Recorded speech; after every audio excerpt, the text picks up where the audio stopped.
அன்புமிக்க சகோதர சகோதரிகளே, ஆண்டவருடைய திருப்பெயரால் உங்கள் அனைவருக்கும் என்னுடைய அன்பான மாலை வணக்கத்தை தெரிவித்துக் கொள்கிறேன். இன்றைய நாளிலே என்னை வரவேற்று உங்களோடு அன்னையினுடைய தாய்மையை நினைவு கூர்ந்து அந்த தாய்மையில் நாம் எப்படி இயேசுவை போன்று பங்கெடுக்கப் போகிறோம் என்ற ஒரு சுய பரிசோதனை செய்வதற்கு அழைப்பு விடுத்த நம்முடைய பாசமிகு பங்கு தந்தை லூர்து சாமி அவர்களுக்கும், நம்முடைய முன்னாள் வேலூர் சமூக சேவை சங்கத்தினுடைய இயக்குனர் அவர்கள் மற்றும் இன்னும் ஏற்கனவே திருவண்ணாமலை சமூக சேவை மையத்தினுடைய இயக்குநராக இருந்த தந்தை ஜேம்ஸ் வின்சென்ட் அவர்கள் மற்றும் பாசமிகு உதவி பங்கு தந்தை அவர்கள் இந்த 2 நாளில் ஏறக்குறைய 4-5 கால் பண்ணிட்டார். அவர் டீ குடிக்கிறீங்களா, காஃபி குடிக்கிறீங்களா, சாப்பாடு என்ன சாப்பாடு வேணும், அன்போடும் பாசத்தோடும் அவர் இந்த 2 நாட்கள்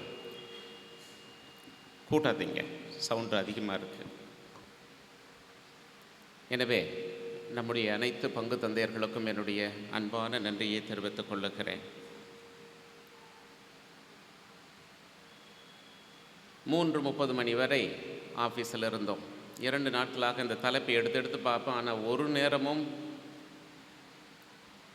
ஏதாவது தயார் செய்து சொல்ல வேண்டும் என்ற நேரமும் கிடைக்கவில்லை, நானும் முயற்சி செய்யவில்லை. ஆனாலும் இந்த நல்ல நாளிலே ஆண்டவருடைய திருப்பெயரால் ஒரே ஒரு செய்தியை உங்களோடு பகிர்ந்து கொள்ள நான் விரும்புகிறேன். உங்கள் தந்தையர்களை போன்று எனக்கு தமிழ்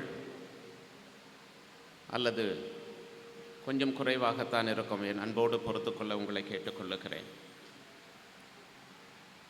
தாய்மை நம் எல்லோருக்கும் அவசியமான ஒன்று.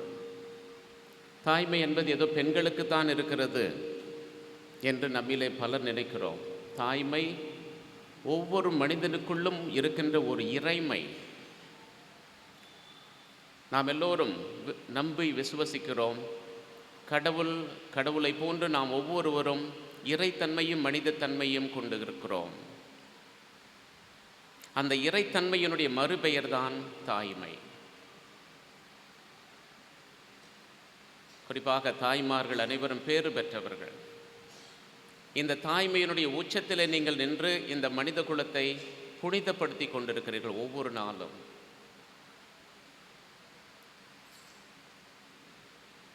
கடவுள் தன்னுடைய ஒரே பேரான மகனுக்கே தாய்மை வேண்டும் என்று ஆசைப்பட்டார் என்றால் நம் ஒவ்வொருவருக்கும் தாய்மை அடிப்படையான ஒரு தேவையாக இருக்கிறது.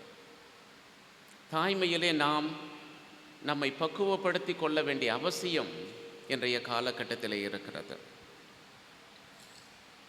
நான் குழப்பலூரிலே 2007ஆம் ஆண்டு பங்கு தந்தையாக இருந்தபோது நமத்தோடு என்று ஒரு கிளை கிராமம் இருக்கிறது. ஒரு 15-20 கிறிஸ்தவ குடும்பங்கள் இருக்கிறது, கத்தோலிக்க கிறிஸ்தவ குடும்பங்கள். மாலையில் திருப்பலிக்கு முன்பு எல்லா தெருவா போய் எல்லாரையும் பார்ப்போம். இந்து வீடுகளுக்கும் செல்வோம். ஒரு இந்து பெண்மணி, இளம் வயது பெண்மணி, அழகாக இருப்பார். ஆனால் அவருடைய முகத்திலே சோர்வும் களைப்பும் ஒருவித வெறுப்பும் முகத்திலே. சிரிப்பாங்க, நல்லா அழகாக சிரிப்பாங்க. வாங்க சாமி, டீ சாப்பிடுங்க எல்லாம் கூப்பிடுவாங்க. அவர்களை அறியாமலே ஒரு சோகம் அவருடைய முகத்திலே வெளிப்படுவதை நான் பார்த்திருக்கிறேன். பல மாதங்கள் கழித்து ஒரு நாள் அவர்கள், சரி இவ்வளோ நாள் கூப்பிட்டுருக்காங்களோ, ஒரு நாளைக்கு போய் உட்காந்து டீ குடிப்போம் என்று நானும் என்னுடைய வேதியரும் சென்று டீ குடித்தோம். அப்போது அவர்கள் டீ சாப்பிட்டு வெளியில் வர்றப்போ சொன்னாங்க, சாமி எனக்காக ஜெபம் பண்ணிக்கங்க. என்னம்மா, திருமணமாகி 6 ஆண்டுகள் ஆகிறது, எனக்கு குழந்தை பேறு இல்லை. ஒரு தாயாக ஆக வேண்டும் என்று ஒவ்வொரு நாளும் ஜெபிக்கிறேன், அழுது ஜெபிக்கிறேன். அந்த வரத்தை எனக்கு இதுவரை கடவுள் கொடுக்கவில்லை. என்னை விட சின்ன பிள்ளைகள், நேற்று திருமணமான பிள்ளைகள், ஓராண்டுக்கு திருமணமான பிள்ளைகள் எல்லாம் கருதரித்த தாய்மை பேரை அடைந்திருக்கிறார்கள். எனக்கு அந்த பாக்கியத்தை கடவுள் கொடுக்க வேண்டும் என்று தயவு செய்து எனக்காக ஜெபியுங்கள். அந்த தாயினுடைய அந்த வருத்தம் அன்று இரவு முழுதும் என்னால் தூங்க முடியவில்லை.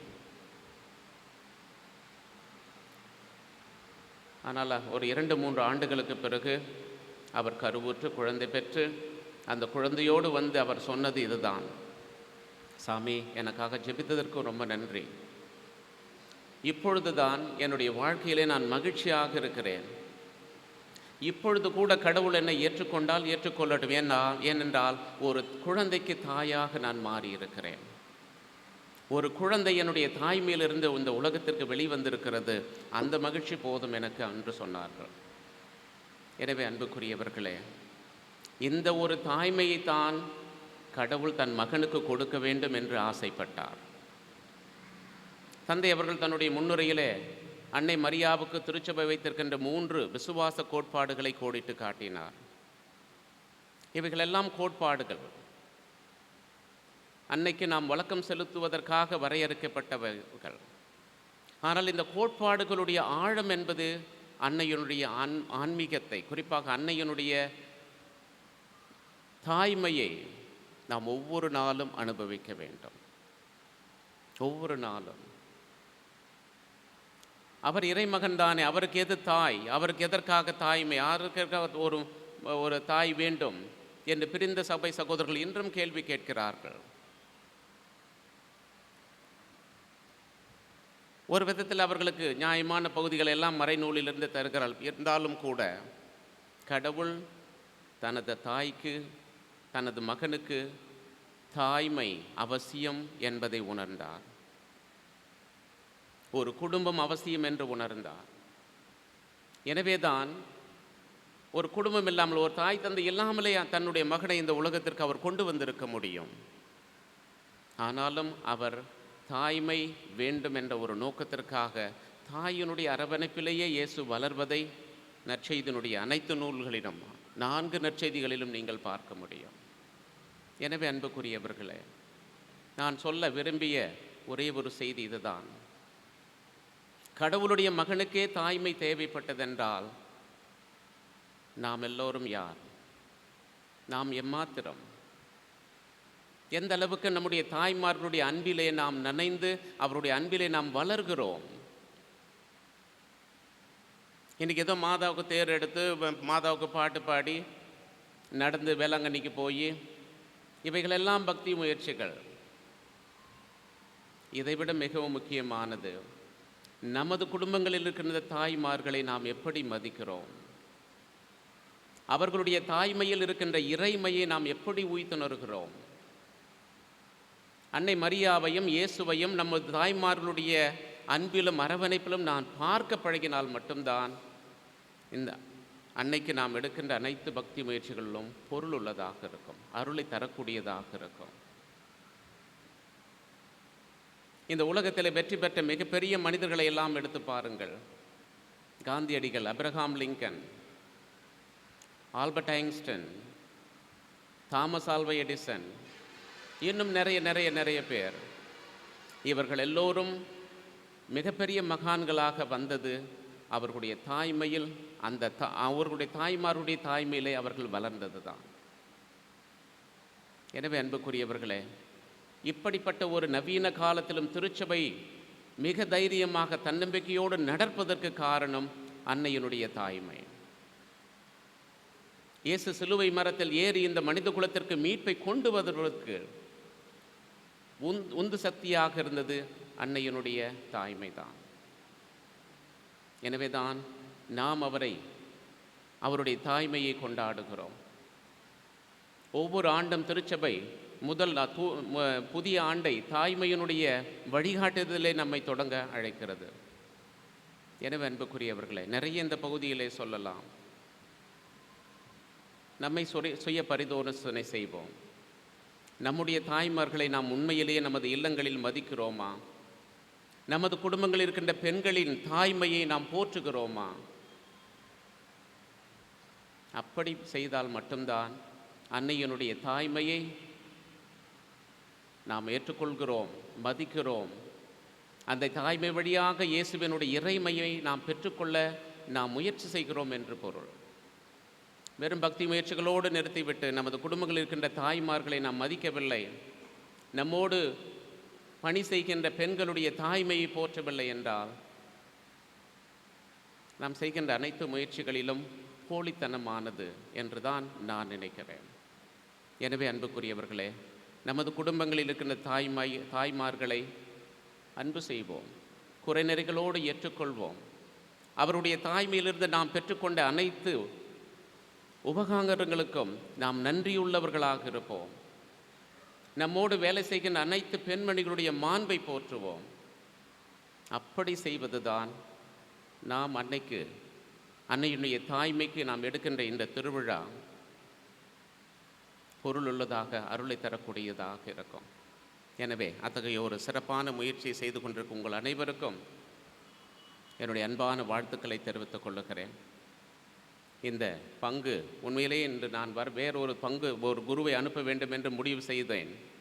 ஆனாலும் எப்படியாவது போக வேண்டும், நமக்கு நேரமில்லை என்றாலும். ஏனென்றால் இந்த பங்கு எனக்கு புதியதல்ல. என்னுடைய சகோதரர் அப்ரஹாம் அவர்கள் இங்கே உதவி தந்தையாக இருந்தார். தந்தை பெர்னாண்டஸ் அவர்கள் இருந்தபோது சிறுவனாக இந்த ஆலயத்திலே ஓடி ஆடி விளையாடி இருக்கிறேன். இந்த வளாகத்தை சுற்றி வந்திருக்கிறேன். சகாய நகரில் எல்லா வீதிகளிலும் சுற்றி இருக்கிறேன். எனவே இந்த இடத்திற்கு திரும்ப வர வேண்டும், இந்த இடத்தை பார்க்க வேண்டும், இந்த இடத்தில் வசிக்கின்ற தாய்மார்களுடைய தாய்மையை போற்ற வேண்டும் என்பதற்காகவே நான் வர நிறைவு செய்தேன். எனவே ஆண்டவருடைய ஆசீரும் அருளும் உங்களை தொடர்ந்து வழி நடத்தும். அன்னையினுடைய தாய்மையால் புனிதத்தை நோக்கி நடப்போம். நிச்சயமாக அதுதான் இயேசுவுக்கு நாம் செய்கின்ற மிகப்பெரிய முயற்சி, தவ முயற்சியாக இருக்கும். ஆமேன்.